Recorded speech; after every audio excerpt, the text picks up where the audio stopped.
قال في زلمة حاول يخنق أبوه بالمدينة المنورة مشان يضمن إنه أبوه يفوت على الجنة. فاكرينها مزحة ما؟ طيب تفضلوا هالفيديو والله.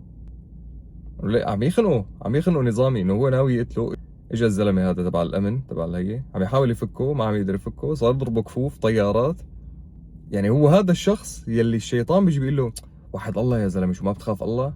هذا هو. هذا الشخص يلي أثبت إنه رضا الوالدين أهم من أمك وأبوك. قولا واحدا، يعني انه انا رضا الوالدين، انا اذا وقت تيجي الشغله على رضا الوالدين انا ما بشوف لا ابوي ولا امي، خلاص يعني.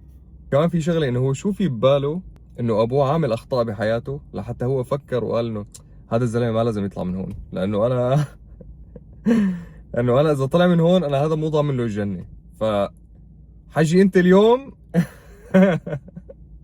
حجي انت اليوم راح تموت بالمدينه المنوره مشان تروح على الجنه. نحن ما ضل شيء، نحن كبشر شفنا كل شيء خلص. ما ضل شيء ما شفناه. شو يعني؟ يعني كانت تجي مقولة انه يا زلمة ما ضل شيء، يا زلمة ما ضل شيء ما شفناه، يعني شو ضل كمان؟ يعني بدنا نشوف ولد عم يقتل ابوه بالحرم صارت.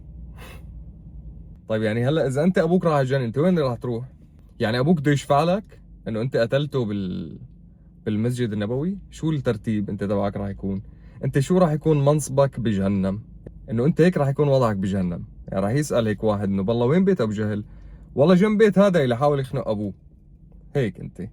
كمان في شغله، انه يمكن ابوه فكره انه هو عم يسلم عليه، انه اب سلم عليه كذا وتقبل الله يا على راسي يا حجي كذا على جثتي ما تطلع من هون.